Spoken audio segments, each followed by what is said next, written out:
Well, hello everybody, welcome back down into the dungeon for what seems to be the Getting to Know JT Bear video series that kind of seems to be appearing out of nowhere. Yesterday we were talking about some of the books that I really enjoy and have found somewhat influenced my life. And today I promised you guys we'd talk a little bit about some of the jobs that Mr. Bear has had in, well, we'll call it his past life. And yeah, okay, I'll be honest, I'm not one of those career-minded people. I wish that I could say, yeah, man, right out of school I went to a trade school and I got a job and I've been working in that field ever since. No, not even close. What I ended up doing really was, well, loitering in high school for a good number of years. And then, you know, kind of starting off in a couple of different fields. One thing I actually did go to school for, believe it or not, you actually have to go to school for this in Canada, was I became a security guard for a number of years. And that was actually a really interesting experience. And it led me to an opportunity that turned into one of my two favorite jobs of all time, but really had nothing to do with security. And that is, I worked at a hotel in downtown Vancouver. Actually, it was the Ramada at 1221 Granville Street. It's probably got a new name by now. It had been through, oh, probably 5 names, at least by the time I was there. But it was built in like 1905. It was one of the oldest hotels in that area, and it was so haunted. Room 214 is the only blank 14 room in that whole 6-story building that doesn't have a closet. That right there says something very interesting to me. Back in, was it 1905? So it was the first year it was built, so 1906 was within that first year. There was a mass murder in the hotel. Some guy went nuts, killed his whole family, and they never found his kids. Room 214 has no closet. I've always thought maybe they should investigate where the closet should be and check that out. But nobody ever did, to the best of my knowledge. Maybe some renovations have come and gone through there since then. It was like 20 years ago that I worked at the hotel. Give or take. That whole area is really fuzzy because I had some other issues going on in my life and it kind of makes it hard to keep track of time. But working at the hotel was still one of the most enjoyable experiences I ever had. I spent 4 summers and 1 winter working at that place. And yeah, I got that gig because of my security guard experience. When they were doing some renovations to make it a Ramada instead of, well, I think it was like the Gateway or something before then, which is an interesting name for a haunted hotel, but that's a whole different story, like I said. Yeah, when I got my job there, I was originally hired on as a security guard because they were doing a bunch of renovations and they wanted to make sure no vagrants were breaking in through the windows and stuff and things of that nature. And basically they just really enjoyed my personality so much they hired me away from the security company and created a gig for me. I became the valet, which was a lot of fun, actually, a surprising amount of fun. I did notice one thing though, nobody ever rents a standard. Everybody always rents automatics. People are lazy. People are lazy. You've got a rental car, and you get that, what, $2, $5, $10 insurance for it, so it doesn't matter how bad you trash it, and still, everybody gets automatics. I don't get it. One interesting thing that did happen to me at the hotel, actually there was a few interesting things that happened to me at the hotel, but I think the most interesting thing that happened to me at the hotel would have been, there was this gentleman came through and I was still in the valet stage. I ended up working front desk reservations. I worked maintenance. I worked housekeeping. I did everything but basically the general management at that hotel. I even ended up doing night audit for a while there, which is a fascinating bit of math. You got to produce these huge reports and double check and make sure cash balances, visas balance, checks balances, everything's got to balance. And if it doesn't, well, you stay there until it does, because that's what they pay you for. But that doesn't really relate to what I was going to talk about of this kind of interesting story and interesting opportunity that I walked away from so that I could stay at the hotel. There was one gentleman who came in and he needed me to park his car in the underground and all that stuff and give him a hand bringing his baggage in. And being me, you know, I talk to people. I am my mother's son. Yeah, and I talk to people, and I undoubtedly almost always find some sort of common ground, and it becomes really easy to have a good conversation from that point.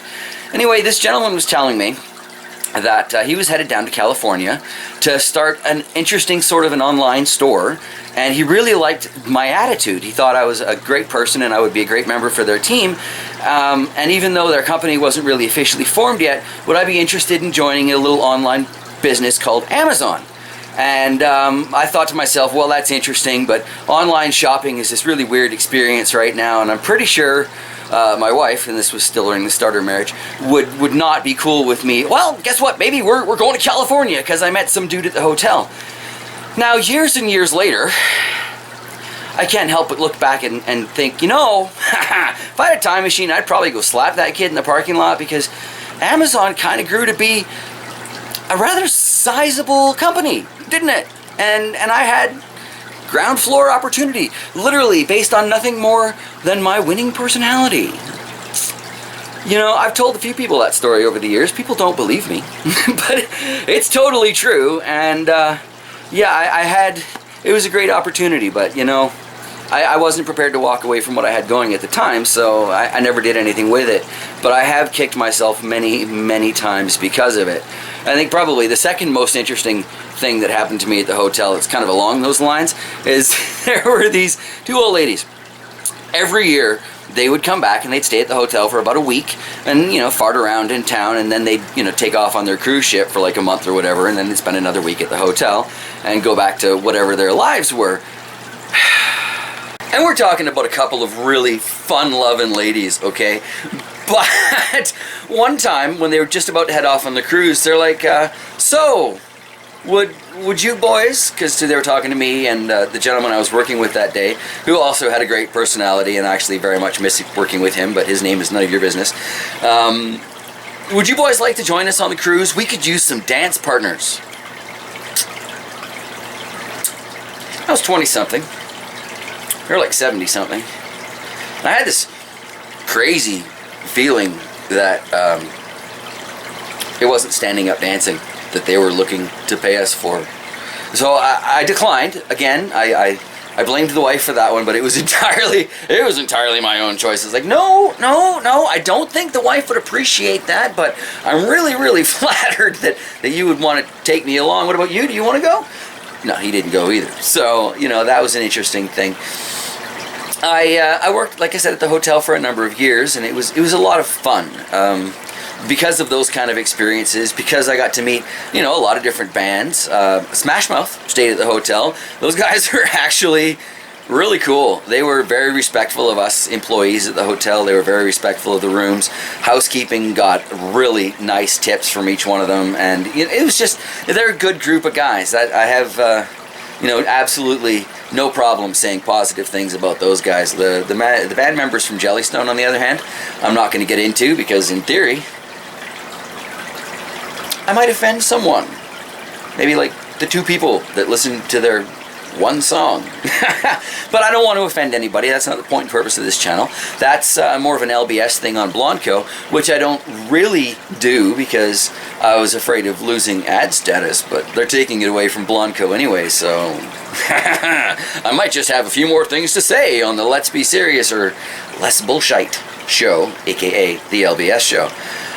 But one of the things that I enjoyed the most about working at the hotel was the fact that everybody's on vacation and they were looking to have a good time. I like people that are having fun. I like people that their whole point and purpose of being awake that day is to go out and enjoy life. And living in Greater Vancouver, there are a lot of great things to go visit, a lot of great things to go see. I personally had no interest in any of them because I'd seen them all a million times, but you know, when you've got somebody who's never been to your city before and they're really excited and they think it's a great opportunity, it's so easy to list off like 50 things within an hour of the hotel that you got to go do.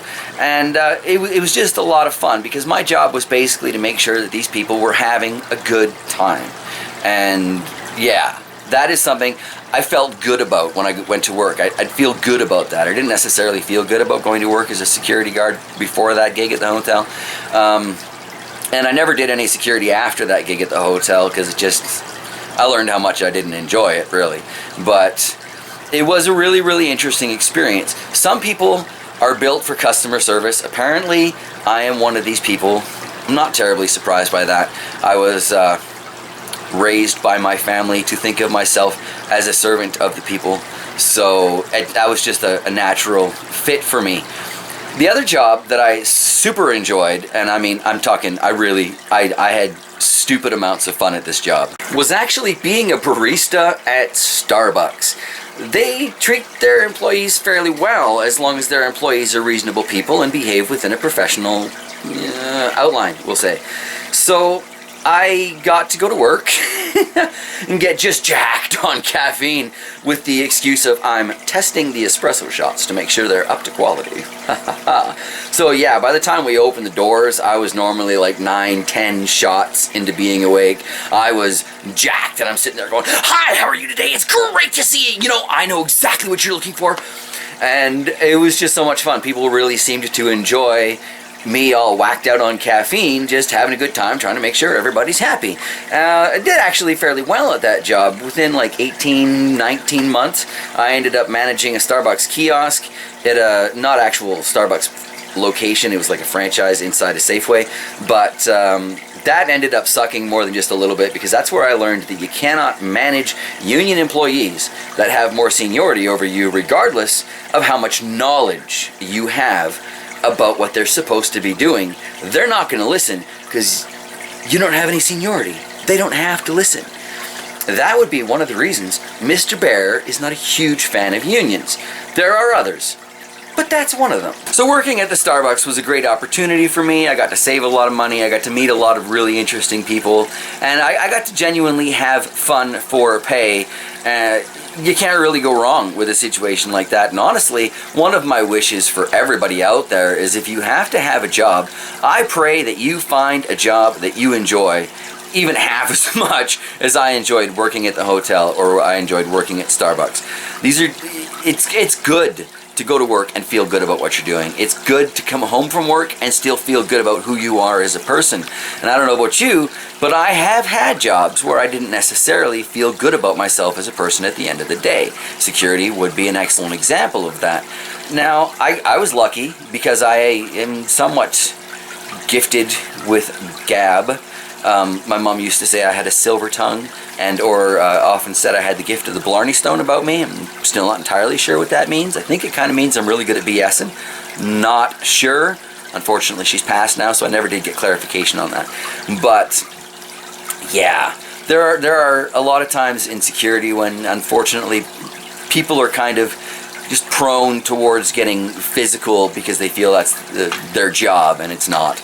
9 times out of 10, your job in security is just to be there, because having a physical person there is enough to deter 99% of the people that would do something stupid. I got really, really lucky, and the only couple of times that I had to actually interact with people, I was able to talk them off of whatever lot I had to deal with. Actually, that brings me back to the hotel. It's one of the funniest things that ever happened to me at the hotel. I got tipped for throwing people out of the hotel. Now, this is a truly ridiculous concept, but I swear to you, on my mother's grave, it is a true story. So there were these people out in front of the lobby, and they came in, and it's like, I'm not staying at the hotel, but I just wanted to let you know there are some people drinking up on the roof of your hotel, and I don't think that's necessarily safe. So I went up there because I had been security, I had been valet, and they felt, oh, well, just send him up there. So I went up there, and I went to talk to these people, and they discovered that the P for penthouse wasn't actually a penthouse suite that they were hoping to check out. It was, in fact, roof access. I don't know why they left the penthouse button on that elevator or even installed it in the first place. But anyway, it should have been locked out. It wasn't locked out. They found their way onto the roof. They happened to have a case of beer. They're sitting on the edge of a 6-story roof drinking their beer. When I come up there and I'm like, hey, you guys want to come away from the edge there for a second? I kind of got to talk to you. And I am a firm believer in overdressing for your position. I often wore a suit and a vest and a tie, even though I was just front desk and all I was expected to wear was a dress shirt and dress slacks and the company vest. I dressed like I was management there, and I think that's probably part of why I climbed the ranks as quickly as I did at that hotel, and why I gained the respect of the general manager to the extent that I did. But anyway, so there I am. I'm this ridiculously overdressed gentleman, acting like a security guard, talking to these guys up on the roof. And I'm being really polite, and I was like, look, guys, I understand that you're having a good time, and I can easily see that this is an amazing view. And it really was. You can see Granville Island and all kinds of stuff. You can see out over all the old brick buildings and hotels and stuff. And you can see off in the distance, looking up like the 40-story TD building, and just, it was a beautiful view. I totally understand where they're coming from. But I'm like, you guys, I don't know how to tell you this, but not only do I have to take you off of our roof, I have to kick you out of the hotel. We had a few laughs over the experience as I'm getting them closer and closer to the elevator, and these guys were hosed, okay? Not completely drunk, but I would not have given them the keys to anything that moved. But whatever, okay? So I'm talking to them, and we get in the hotel, and I'm like helping them collect their stuff, and I'm making sure they've got all their junk out of the rooms. And as they're leaving, they gave me like $20 American, which that was a lot more money than $20 Canadian would have been at the time. And I'm like, you're tipping me. I'm throwing you out of the hotel and you're giving me a tip. And they're like, yeah, we've never been thrown out of anywhere so politely in our lives, man. Here, have a really good day. I'm sorry, I hope we don't get you in trouble. I'm like, man, that's just too weird. That is just too weird. But I mean, that's the perspective I tried to portray at the hotel. And my whole security thing is like, look, I don't want to be a dick, but you're threatening my income, and if I let you do this, I'm not going to be able to put bread on the table, so I'm just going to have to kind of ask you to stop. That works with an amazing number of people. And I've met so many security guards, like, hey man, get off here, blah, blah, blah, blah, blah. And I'm looking at these guys going, is that really the best way to go about this? Is that going to create a good conversational environment? Is this person going to listen to a damn thing you have to say after you're yelling at them? I don't think so. Talk about forced hostility. Talk about, what do they call it, a self-fulfilling prophecy? Yeah, they're going to get ignorant if you're ignorant with them off the hop. I mean, duh, right? Like, if you're going to be nasty to me, why would I be polite to you, right? So, yeah, I think that I had a lot of really interesting and strange experiences at the hotel. Yeah, actually, here's none of your business, but, whatever. One of the most interesting things that happened to me at the hotel, and I think probably the most ironic thing that happened to me at the hotel, was a couple of years after I stopped doing security, they started hiring on other security guards because it was getting a little more dangerous and more dangerous down on Granville Street. The graveyard shift was from 1 o'clock at night, or from 11 o'clock at night, till 7 o'clock in the morning. And those were prime hours for getting robbed. So we started having a security guard come in and look after the night shift people, look after basically the night auditor. And by the time this story that I'm about to share with you comes up, I was the night auditor. And basically I was having a conversation with my security guard.